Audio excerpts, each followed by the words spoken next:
Welcome to a special New Year's Week edition of the Steelers Breakdown podcast featuring PennLive Steelers beat reporter Nick Farabaugh, who's fresh from the Monday edition of the Mike Tomlin press conference, and we'll get to that in a minute.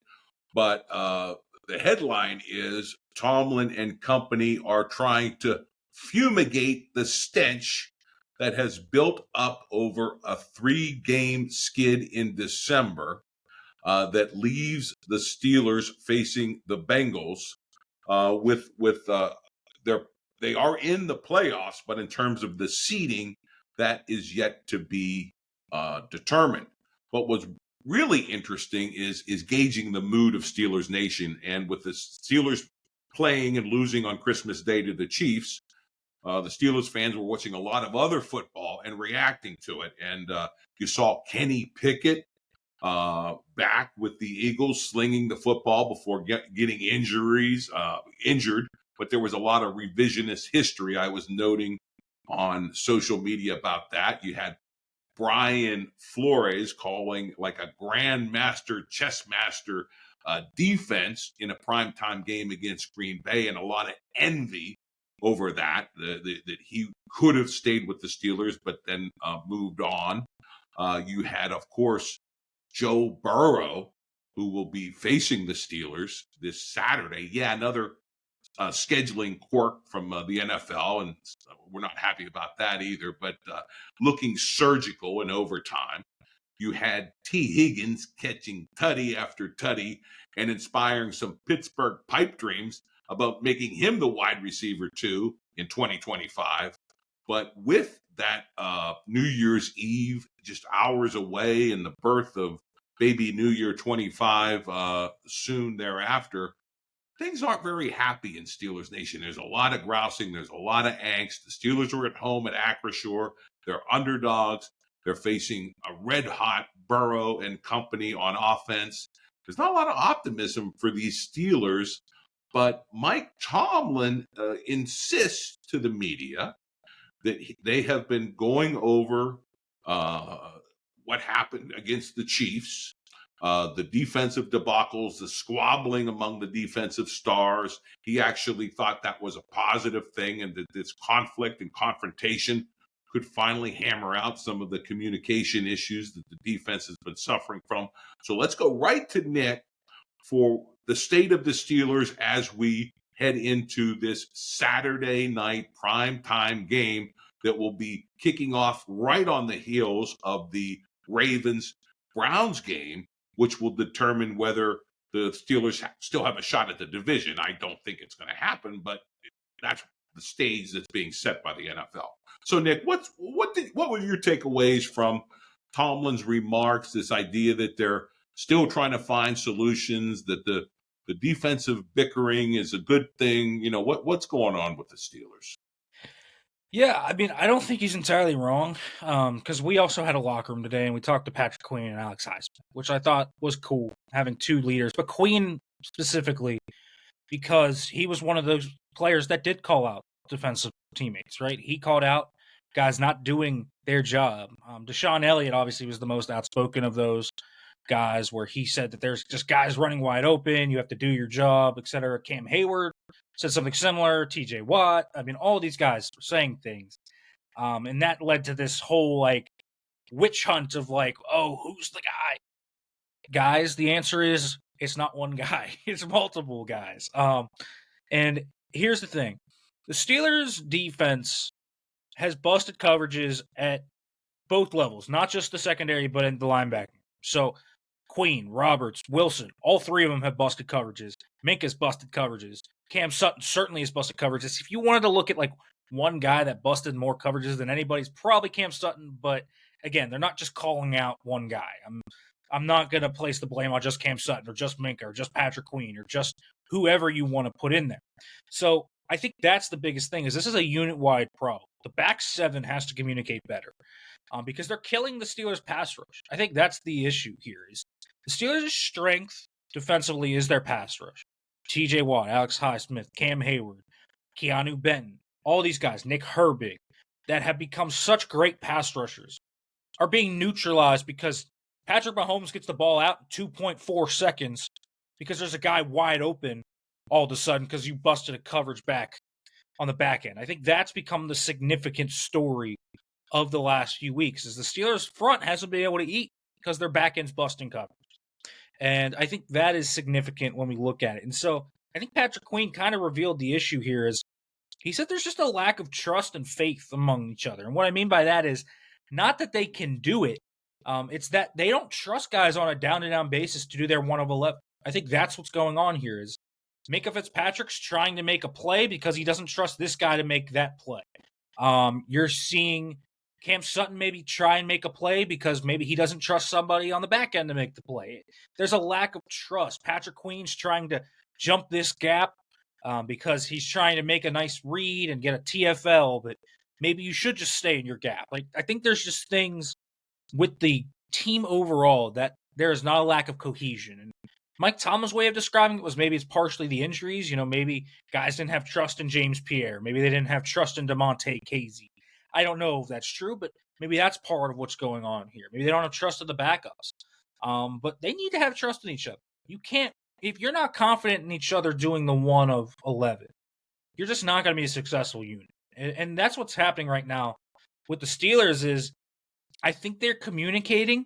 I think the messages aren't being received by some guys because you can see sometimes they're just talking at the snap, right as the ball snapped, and then they go to the same place, and then they look at each other with their hands up. The body language on film is not great. There's a bunch of, their hands out, what's going on, what happened there. And this is kind of the issue. So on Thursday, after that game on Christmas, which was Wednesday, apparently Mike Tomlin held a meeting specifically with the defensive players, all the defensive players that play, to hash out this issue. Why don't you trust one another? What's going on here? Why does this guy feel the need to play hero ball? Why does this guy feel the need to step out of his zone or whatever?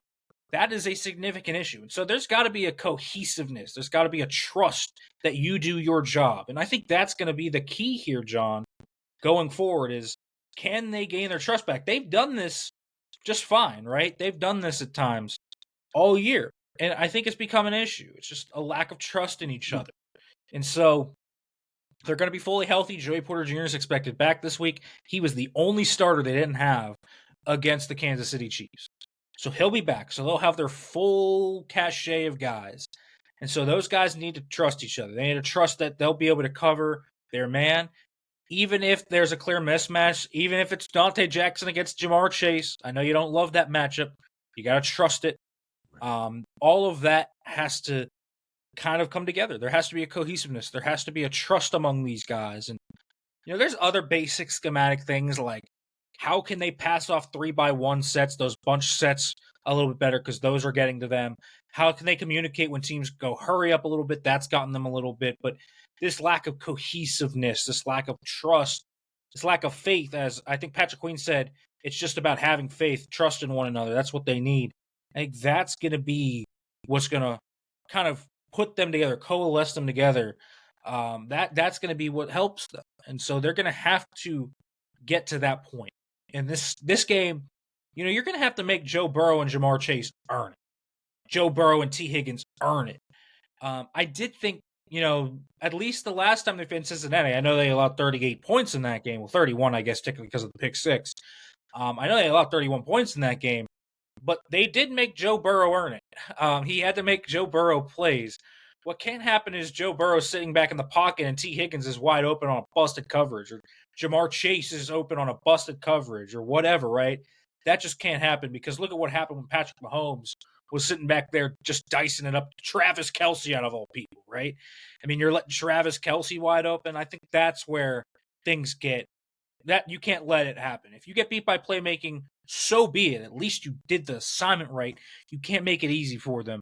And the reason is, look at what happened in the last Cincinnati game. They scored 31, but you had 3 turnovers and a defensive touchdown. That's why, because it breeds the turnovers too. You get more turnovers, et cetera, et cetera. It all kind of comes together. And so that's what's going to happen on the defensive side of the football. They're going to have to trust each other. They're going to have to come together. They cleared the air, so it seems like, throughout practice. And then, of course, I think in-game is going to be important. I think what would really help, John, in-game is if that first drive against the Bengals is a really good 3 and out. That's what I would think, because you get them to go 3 and out, and okay, there's the trust. It's built, right? And I think if you can see it on the field, that'll be better, and really help them kind of get their mojo back. They just need a kind of a spark there, and they need something that kind of ignites that. And so I think a really good start to the game for the Steelers would really help there. That is a great optimistic prescription for what ails them. But that meeting you describe on the Thursday after the Christmas Day game, I think we're in store for a lot of drama on Hard Knocks. You have the NFL film footage of them gesticulating at each other and pointing at each other, and then they'll cut to this Tomlin meeting where he's trying to clear the air. I hope we see some of that footage on Hard Knocks ahead of this game, and hopefully we see the results in the form of a solution, on Saturday night. Speaking of Hard Knocks, there's a lot of conspiracy theories going around that HBO really wanted all of the AFC North games on this Saturday, so they have more time to sort of cut the show and all the footage for the finale, which I guess would be airing, early the following week after these games. How were there any commentary about this idea of that? Okay, here we go again with these quirky schedules involving the Steelers. Anything about that Saturday night game, and also knowing what the Ravens do heading into kickoff Saturday night? I mean, how much of a big factor is this Saturday game? Because there was talk of resting players. Tomlin didn't want to hear it, but the media asked him about it. What is the significance of this game, Ravens winning or losing, and the seeding scenarios that the Steelers would face facing the Bengals? Run those down. Give us a perspective on the meaning of this game. Yeah, well, for one, I don't think that the Steelers are mad about this. One, I think they are in the advantageous position, right? If they want to rest somebody, they can rest somebody. I think, the Ravens can't do that because they got to play Lamar Jackson and all those guys. They don't have the luxury of knowing what the Steelers are doing. And so I think that in and of itself is a little bit of an advantage. So if the Steelers care so much about the 5 or the 6 seed, assuming, of course, the Ravens win and win the AFC North, all the Ravens have to do is beat Cleveland. They win the North. Steelers cannot win the North. So if the Steelers are playing for the 5 or the 6 seed, I don't know how much Mike Tomlin's going to care about that. I don't know how much he really is going to be playing for the 5 or the 6. Is there a significant difference to me about playing Houston or Baltimore? Yes, I would much rather go to Houston than go to Baltimore. Division rivals, I know, but still, Houston's a much worse team. And so that's kind of what you'd be playing for. I guess the question is how scared you are of Baltimore, how much you want that Houston matchup. So the scenarios are really kind of simple. If the Steelers win, they clinch the 5 seed or the 3 seed. So it depends. If the Ravens lose, the Steelers win, they win the North, or the 3 seed, they get a home game. They will face the Los Angeles Chargers. If the Ravens win and the Steelers win, the Steelers will be the 5 seed. They will go to Houston. If the Steelers lose and the Chargers beat the Raiders, Steelers will fall to the 6th seed. They will go to Baltimore. So that is essentially what happens. Now, if both teams lose, if the Steelers lose and the Chargers lose, the Steelers are the 5 seed going to Houston as well. So 2 scenarios go to Houston, 1 scenario home against LA, 1 scenario to Baltimore. So those are your 3 potential opponents: Houston, at Baltimore, home against the Chargers. Those are the only 3 opponents the Steelers can play. And so, are those the worst set of opponents? Certainly not. Buffalo is not on that list. Kansas City's not on that list. So I think the Steelers feel good about that. They've beaten 2 of those 3 teams this year, even though they lost once to the Ravens. They did beat them once. They beat the Chargers. And again, the Texans are not scaring anybody. So I think you could definitely have worse draws if you're the Steelers in that regard. But I don't think they're going to be super mad about the Saturday schedule, because they can figure out if they do want to rest somebody, if they just want to rest TJ Watt and Cam Hayward or whatever, if there's a guy that's banged up that maybe they don't want to play in that scenario, they can. I also think the interesting thing for them is they could have played on Sunday and then had to play on Saturday in the wild card round. Now that they play Saturday, they're going to have a full week. And so if they go to Houston, for example, they might have a Saturday to Saturday, while Houston might have a Sunday to Saturday. So they might have one more day of rest than their opponent. I think that is important as well to kind of contribute here.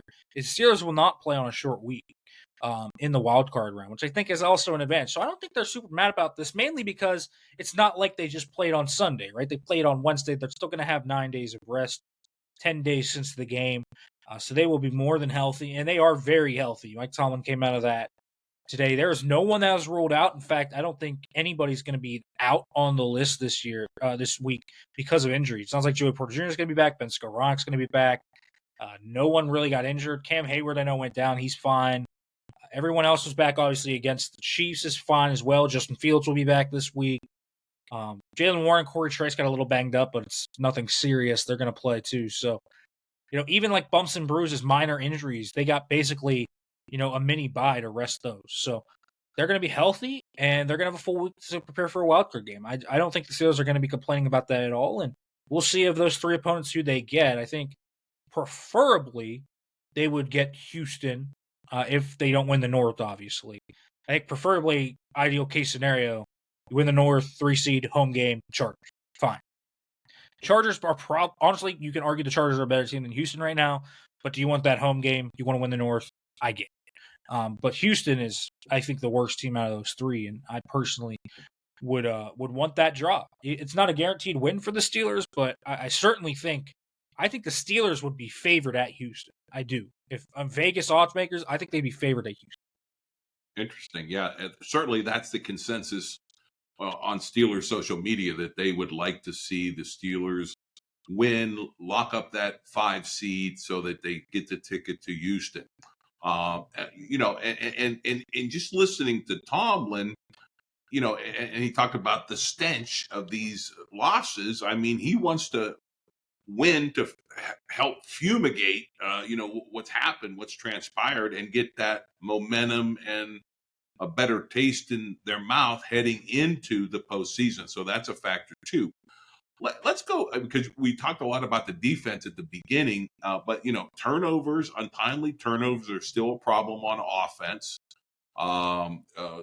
Mike Tomlin did address that interception by Russell Wilson, and whether George Pickens was partially at fault by cutting off a route that led to that interception.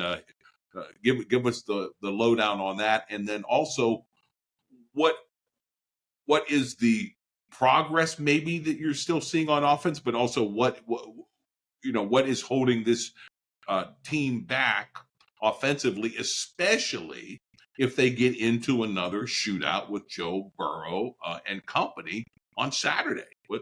Can we match up like we did the last time?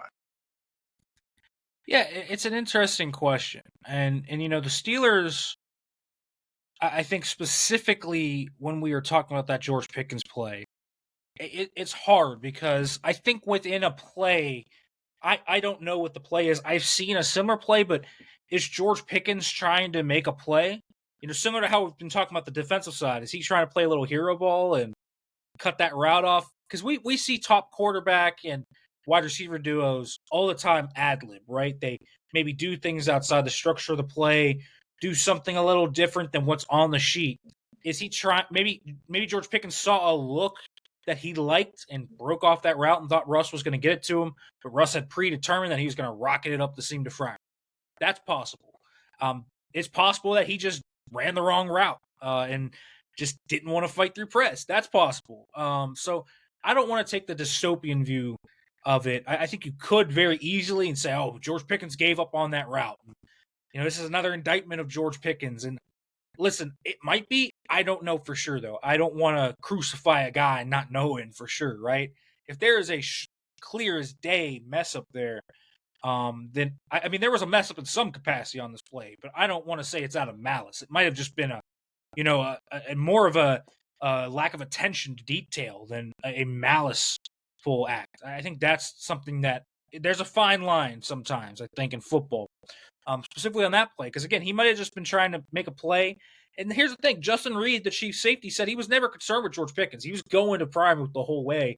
So maybe Pickens saw something pre-snap that He saw that was going to happen, didn't love the look, broke off the route, thought he would be open, and maybe Russ would see it, and Russ just didn't see it. I mean, that's possible. So there's a lot of different things that kind of go into a kind of an encapsulation of a football play like that. So, I mean, Mike Tomlin saying that George Pickens wasn't at fault. Russ said after the game he thought that George Pickens was going to run a different route.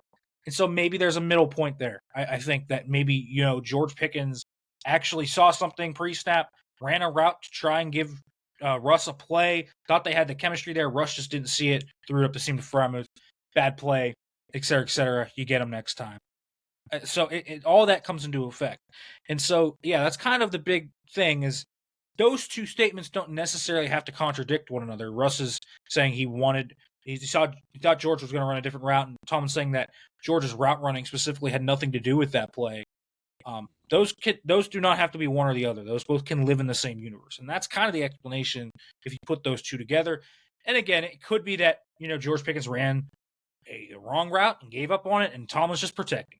But I don't know that for sure, and so I think reading into that, it's just that's just kind of my read on it. Specifically, though, when we're talking about the Steelers' offense, Russ's regression is a significant part of the struggles. He's gone from being pretty good to being basically the guy he was in Denver last year. That has been huge. He's taking a ton of awful sacks. He's turned the ball over. He had a pick and a fumble in both games. They didn't lose the fumble, of course, against the Chiefs, but he did fumble the football. I think that is significant. The fact that he's putting the ball on the ground, throwing picks. You look at the stat line, it's not too dissimilar from what he had last year in Denver. Now, he had more games in Denver, and he had that 26 touchdown to 8 interception ratio. This year, 15 touchdowns to 5 picks. It's not crazy, but he's one of the most sacked quarterbacks in terms of sack rate. He's obviously a guy that takes a ton of sacks. It's always just been something Russ has done throughout his career. He's trying to live out of structure, and he's just not that elusive anymore. He's not, Russ when he was 30, when he could just go around the yard and make a play out of nothing. He's just not that guy anymore. And so I think Russ needs to stay in structure and go through his reads and hit the correct guys. Right now, he just looks jittery in the pocket. And I think part of the reason he also looks jittery is the offensive line has also regressed. It's not just Russ is sacking himself at times and creating pressure, but there's a lot more quick losses up front over the last few weeks than there had been. Dan Moore has regressed, which has been kind of something that we had been talking about. How Dan Moore's been good. The last few weeks, he's fallen off a cliff. He's back to being what he was last year. Since the bye week, Pro Football Focus, I know, super popular around Steelers Nation, Pro Football Focus, but take this with however much salt you want or weight you want. Since the bye week, no one in football has allowed more sacks among the offensive linemen than Dan Moore. He's been credited with 8 sacks since week 10. No one has allowed more. 4 of those sacks have come since the Philadelphia game. So last 3 weeks have been significantly downhill for him, and you see it on tape. He's losing quickly. I do think it's interesting because I think Broderick Jones is going the opposite way. I think Broderick Jones has actually played better, and he still has some quick losses in there, but I think Broderick Jones has played better. Mason McCormick's hit a little bit of a rookie wall. I still like Mason McCormick, but he's going up against Jalen Carter and other guys on that interior, that Kansas City line that are veterans, and giving him a little bit of trouble. Okay. Isaac Seumalo's had a game here or there where he's just been off the mark. And so the O-line has had a few quick losses, and then we already knew the wide receiver room wasn't that good. I mean, 2 of these games were without George Pickens. And even with George Pickens back, you just get nothing outside of him really in that wide receiver room. I mean, Calvin Austin has come on nicely recently, but you're really getting nothing out of your pass catchers outside of, Austin, him, and Freiermuth right now. And so Jaylen Warren's had to take on a huge role, and Warren's been really, really good, but he alone is not going to be your engine. And I just think also Arthur Smith, I just don't think he has fully kind of embraced the change of this offense and what it needs right now with Russ struggling. So I just think there's a lot of different things kind of coalescing here in the downturn, but I think the 2 most significant parts of this, Russ is struggling more, and I think byproduct of why Russ is struggling is the offensive line has struggled in pass pro more. And so Those two things need to get fixed. If Russ can just settle back into where he was before the Philadelphia game, the Steelers have a chance to definitely win a playoff game this year. If he keeps playing like this, they're going to be one and done. Same thing with the offensive line. Can they get back to a solid level of play? That's going to be the significant thing, because this Cincinnati defense, they're still giving up a ton of yards. They're still, getting moved up and down the field on, but they have become a much more opportunistic defense. They get more sacks, get more turnovers. So they've kind of buoyed themselves over the last few weeks where they might give up drives, but they're bending but not breaking as much. And I think that's been the difference here. They made a few different personnel changes. They've taken linebackers off the field a little bit more, brought on a third safety. They're blitzing Mike Hilton more. Steelers fans, you know how good of a blitzer Mike Hilton is, trying to get one-on-ones for Trey Hendrickson. So they've done a few different things in recent weeks to try and get that. It's come with a few turnovers, and that's kind of helped them. Obviously, when you have Joe Burrow and Jamar Chase and Higgins playing as well as they have, that's really all they need, 1 or 2 turnovers. Right. They're a dangerous team, and they are, still playing for the playoffs. And of course, a lot of things has to happen for them, but they won't know any of that because it's all going to happen on Sunday. In terms of Jaylen Warren, I do like what we're seeing from him, but does the alternative mean that Najee Harris is on the downswing in terms of each of his utilization or his production? I mean, what is there a yin and a yang there? Warren rising, but is Najee Harris falling off in terms of his involvement in the game plan, or maybe his production on the field leading to the fall off in his involvement in the game plan? Warren's just healthier and he looks more dynamic. I mean, you guys watch the games. I mean, he just looks more dynamic. He's a better fit for the offense too. I think that's a significant thing. If they want to run so much wide zone, mid zone, quick hitters that are one cut and boom, a guy like Jaylen Warren is more suited for that than a guy like Najee Harris, because Najee Harris is a big downhill burling back. He's never going to be this super home run threat. We know Jaylen Warren can be a home run threat. But what Najee is more of a gap runner. He's a guy that, loves to get behind pullers, loves to run things like power, counter, trap, crunch, things like this, where you follow your guards and hit it up in the hole. And to the Steelers' credits, they've started to shift more towards that over the last few weeks with him. And Najee Harris's efficiency over the last few weeks has shot up. Against the Ravens, he had 9 for 42. And I believe against the Chiefs, he had 11 for 74. I know some of that came in garbage time, but even before that, he was having one of his more efficient days of the year. But Jaylen Warren's just bringing a little bit more as a receiver. He's the best pass protecting back on the team, on top of all this dynamic play he has with the ball in his hands. He is a great tackle breaker, and so I don't think it's necessarily Najee Harris himself, kind of dropping off. I think Najee Harris is still a pretty solid football player. And I just think he's not as suited for this scheme. I think they're finding more and more Jaylen Warren gives them more options, especially when Russ is struggling. There have been entire drives. I know we haven't seen them, crack into the end zone as much, right? But there have been entire drives where Jaylen Warren has just been the engine of the offense right down the field, through the air and on the ground. So I think they're just leaning into that more. 4 straight weeks now, John, with him out snapping Najee Harris. And so I think that's becoming kind of a pattern. I think he's just a better fit for the offense right now. I think that's kind of what it is. Najee will get he'll get his carries, but I do think they're leaning on Warren because Warren's been, honestly, over the last 3 weeks, I think he's been the best thing on the offensive side of the football. And we've just spent, the better part of 30 minutes sort of vetting all of these things, and I'm sure they're doing it, in these meetings that we may get a glimpse of on Hard Knocks. What is wrong with the Steelers?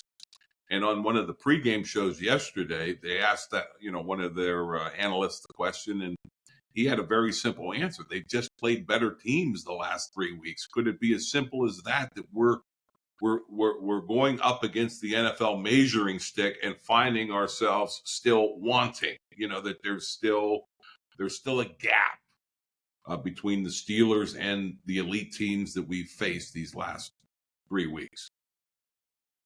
Yeah, I think that's been a clear as day thing. The Steelers just have gaps in terms of some key areas of their team. I think coaching, specifically at the coordinators. We've talked about this before, how I just look at Arthur Smith and Terrell Austin as a coordinator group.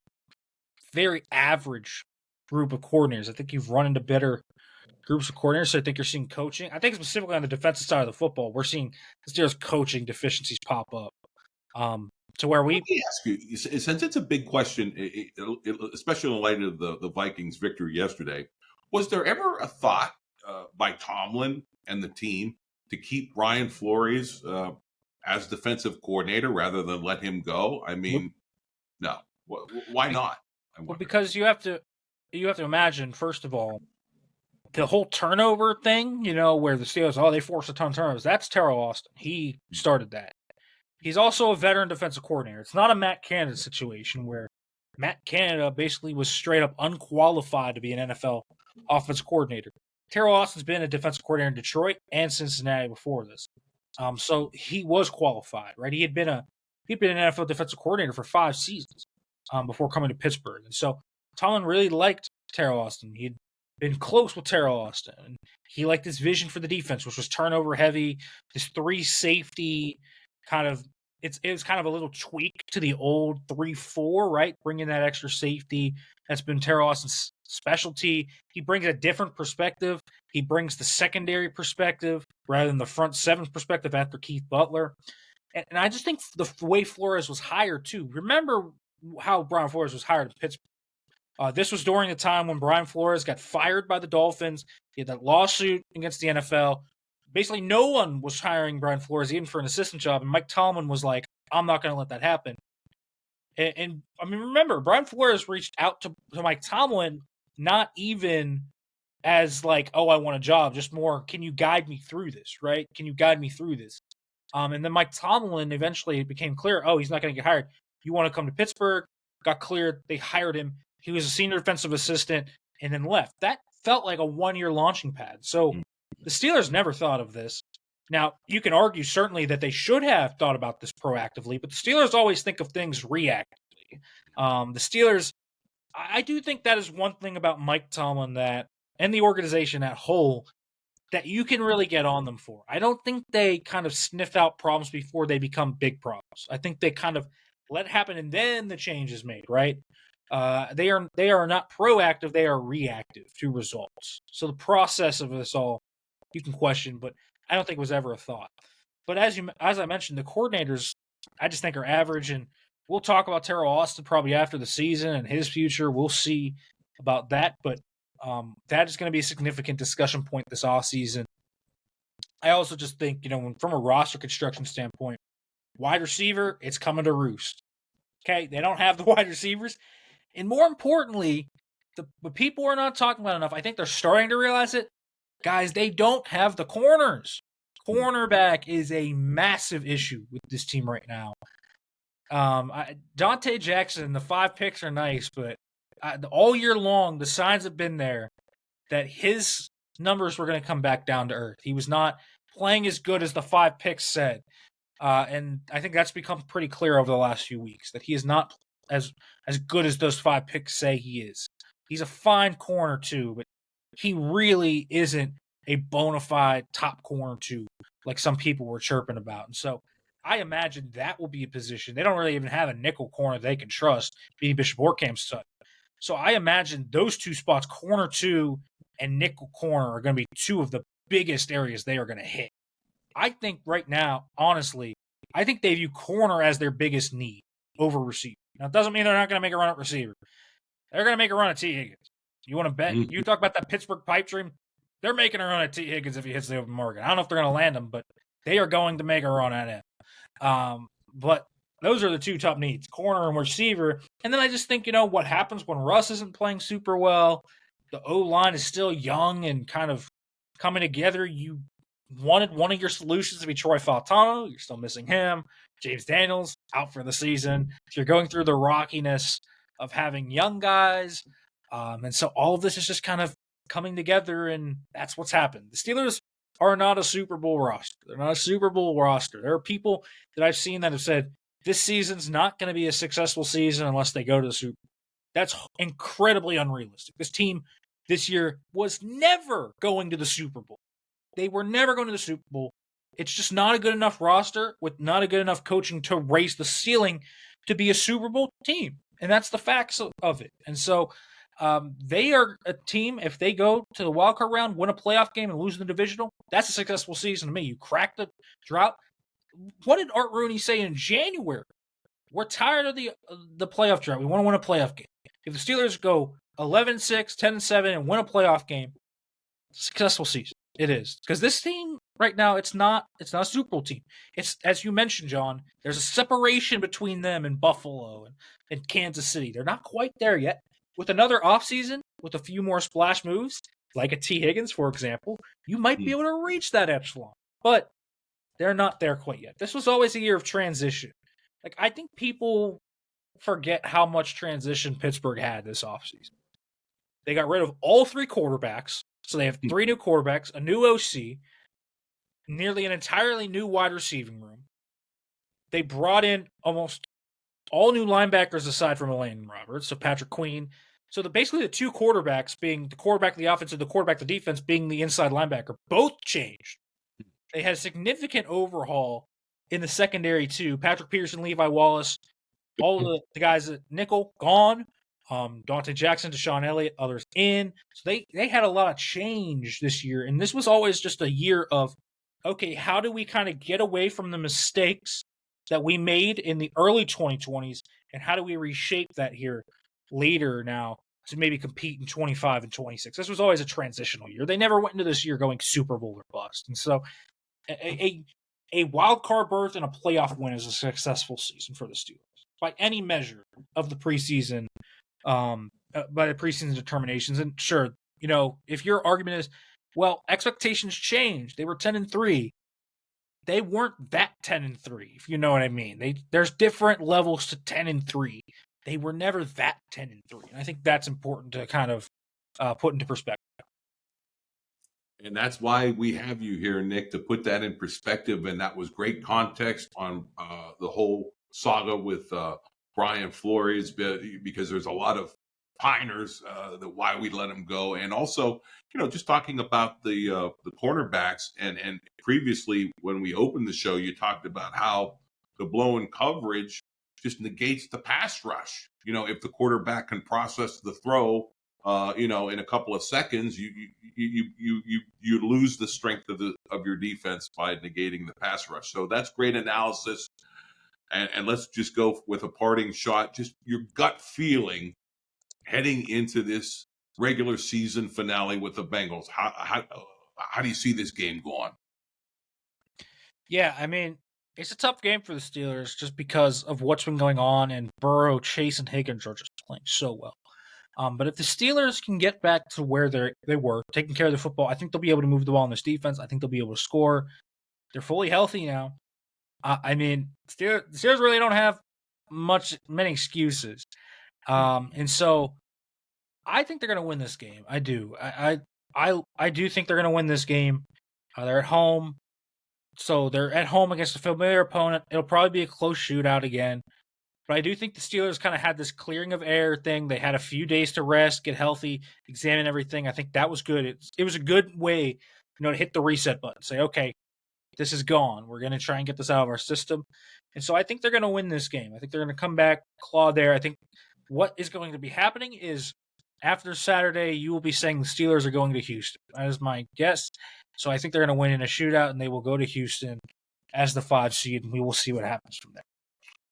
Sounds good to me, Nick. And there you have it, Steelers Nation. We've set the table for the regular season finale. And of course, whatever happens, the Steelers are headed for the playoffs. And we will be back to our regular Tuesday afternoon time next week.